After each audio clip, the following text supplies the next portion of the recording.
माताओं बहनों, मैं आपसे पूछना चाहता हूं, आप ईमानदारी से बताना, सच्ची सच्ची बताना, जब स्त्री का स्त्री धर्म हो तो उसे रसोई में जाना चाहिए कि नहीं जाना चाहिए?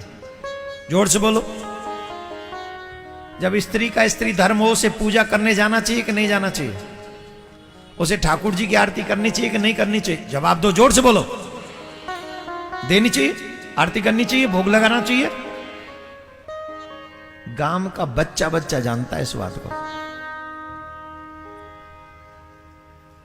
गांव का एक बच्चा बच्चा जानता है इस बात को कि जब स्त्री का अपना धर्म हो तो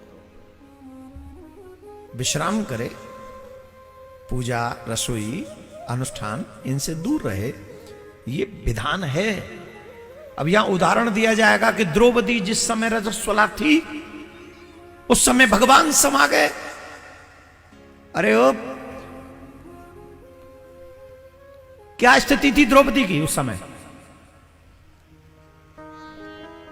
उसकी साड़ी उतारी जा रही तो भगवान ये सोचेंगे रजस्वला है, तुम्हारी कौन साड़ी उतार रहा है इस टाइम?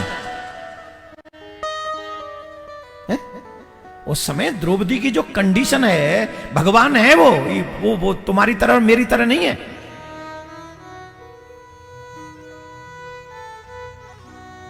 द्रौपदी की रजस्वला स्थिति है, लेकिन विपत्ति उस समय है तो भगवान वहां पहुंच गए। लेकिन द्रौपदी को छोड़ के दोबारा बताओ और कहां गए भगवान फिर इस स्थिति में? बोलो, बताइए हमें, एक उदाहरण दीजिए। एक तो भक्त पे विपत्ति आ गई इसलिए भगवान दौड़े। दूसरा उदाहरण, उसी रक्त से मनुष्य का जन्म होता है, निर्माण होता है।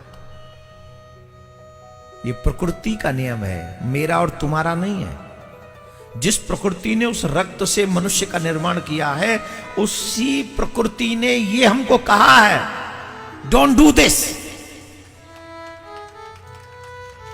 उसी पुराण, वही धर्म का ये आज्ञा है, स्पेशली आज्ञा है कि आप रसोई में नहीं जा सकते उन दिनों में, आप पूजा में नहीं जा सकते उन दिनों में। आज अगर हम इस व्यासपीठ पर बैठकर गलत विचारों को हम व्यक्त करेंगे तो आने वाली पीढ़ी धर्म से दूर हो जाएगी और धर्म को अधर्म को धर्म समझ के अधर्म करने लग जाएगी। ये हमारी जिम्मेदारी है। हमें शास्त्रों का पूरा ज्ञान होना चाहिए। आजकल ये तमाम क्वेश्चन आंसर होते और हम उल्टा सीधा कोई भी जवाब देते हैं। अगर आंसर न मालूम हो तो चुप रहो,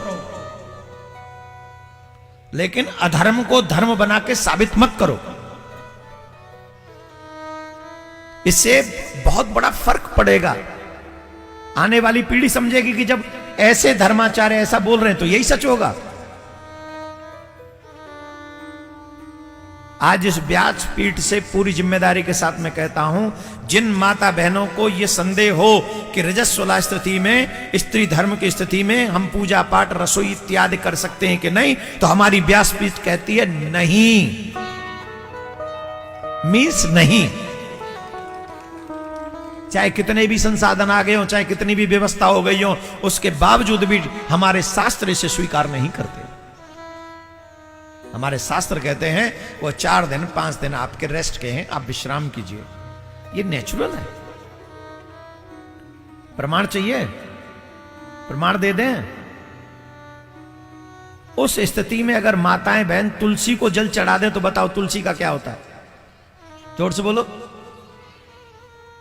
इससे बड़ा प्रमाण क्या चाहिए?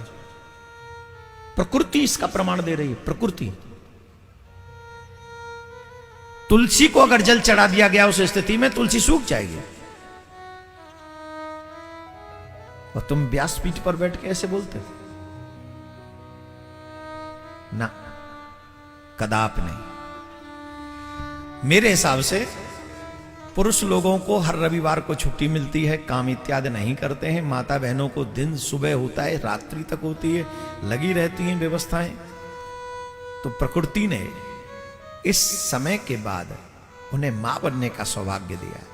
ये वरदान है उनको। तो इस विधान को उसी तरीके से स्वीकार करें जिस तरीके से ये विधान समाज में ईश्वर ने प्रस्तुत किया है। और जिन्हें मेरी बात से बुरा लगे वो द्रौपदी के अलावा दूसरा मुझे कोई उदाहरण दे दे, मैं मान जाऊंगा। और मैं यहां ये बात किसी को नीचा दिखाने के लिए नहीं बोल रहा हूं, लेकिन कल जब मुझे सुनने को मिला मुझे बहुत दुख हुआ और मुझे लगा कि समाज में एक गलत मैसेज जाएगा और हर एक युवा बच्चा ये सोचेगा कि हम उस स्थिति में भी जो चाहे कर सकते हैं। तो नहीं मीन्स नहीं।